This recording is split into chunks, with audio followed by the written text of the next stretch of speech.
Hey all, Glenn Kirshner here. Please enjoy this video on the Political Voices Network. This is, you wrote a whole piece about how, as you tweeted, the verdict is in, the rules, laws of the Constitution do not apply to Donald Trump the way they apply to you and me.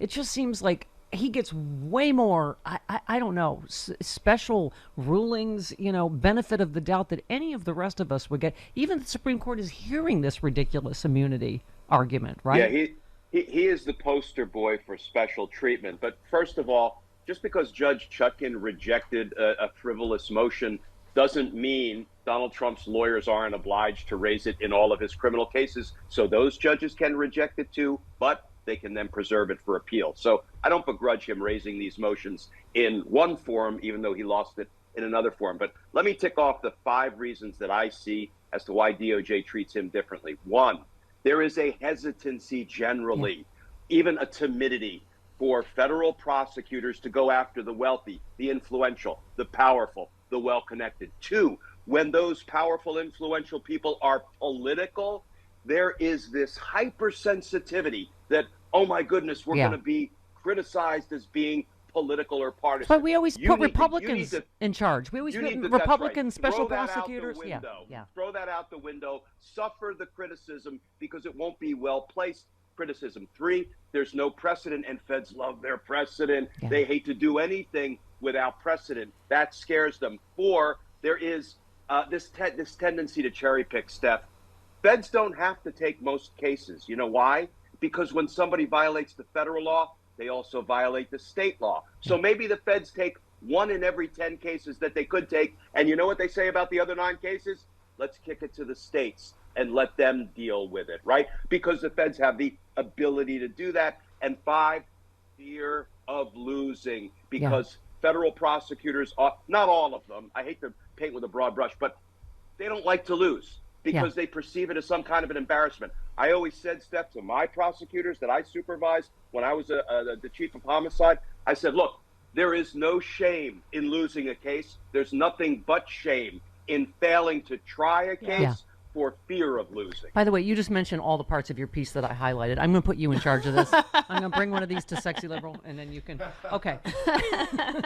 But one of the best points you raised there, Glenn, is unprecedented. They like precedent. It's like, okay, but we've never had such an unprecedented crook in the Oval Office and running for president again. So everything about Trump is unprecedented, right?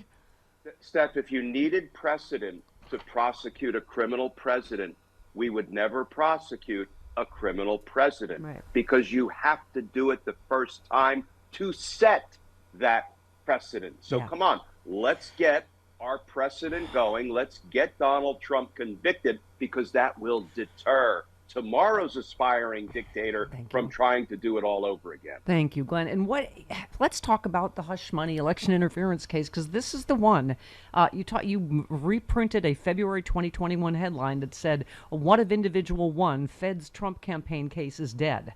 You said there's never been any adequate explanation for why the feds went hard after Michael Cohen, the smaller fish in the criminal scheme, and let Trump, the true beneficiary of the crime, avoid accountability entirely. Bam. So this is what we're going to hear about starting April 15th, right? Yeah, Steph, and it should not have taken a state court prosecutor, though I'm glad Alvin Bragg stepped up.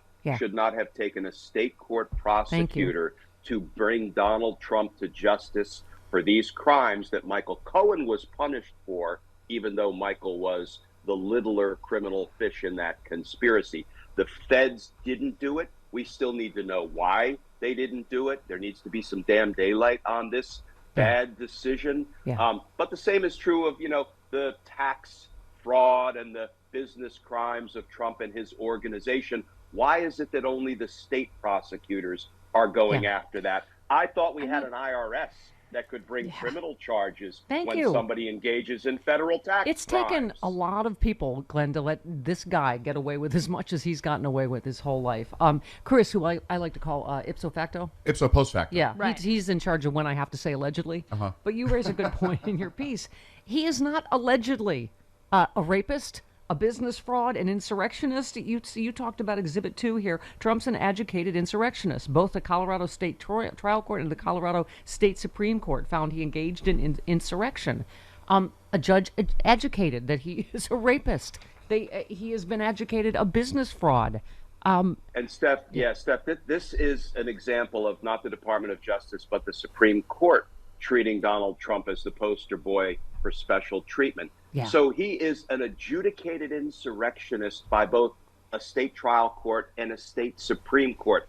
The Constitution says if you engage in insurrection after taking an oath to support the Constitution, you are disqualified. I thought we had all these textualists on the Supreme Court who love to apply the plain language of the Constitution. It's there, plainly, clearly, inarguably.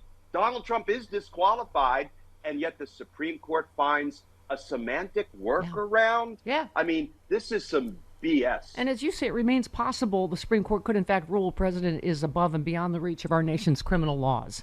And as you say, the leisurely pace that they're letting this go at may give him immunity anyway, because if it goes past the election and God forbid he wins.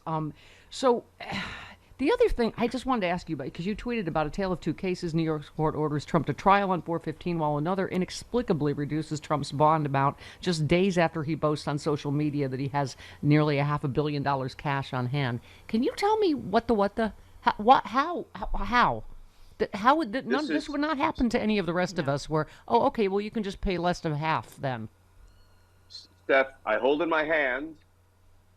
So this is the nonsensical one-paragraph ruling from the New York Appeals Court. It has no analysis, it has no explanation, and it doesn't cite a single case for authority that they should just dramatically reduce the amount of his money judgment from $464 million to $175 million, something that they would do for no other litigant. And they do it without explaining why that is. Again, this is more special treatment that at some point we either have to just give up the prospect of the equal application of laws in our country, or we need to fight to the end to put a stop to this special treatment. Yeah. There it is, my first drink of the day, ZBiotics Pre-Alcohol Probiotic. Many of you know my story. I stopped drinking wine for 3 years during COVID, during the lockdown as part of a health reset. Now I drink wine in moderation, but this is an amazing new product. I've always believed in probiotics. And ZBiotics, check this out. You drink just one of these. It's the world's first genetically engineered probiotic. It was invented by PhD scientists to tackle rough mornings after drinking. I am using this and I feel great in the morning. I don't have to worry if I have an extra glass of wine, I still feel great in the morning. Here's how it works. When you drink, alcohol gets converted into a toxic byproduct in the gut. I've always had acid reflux problems.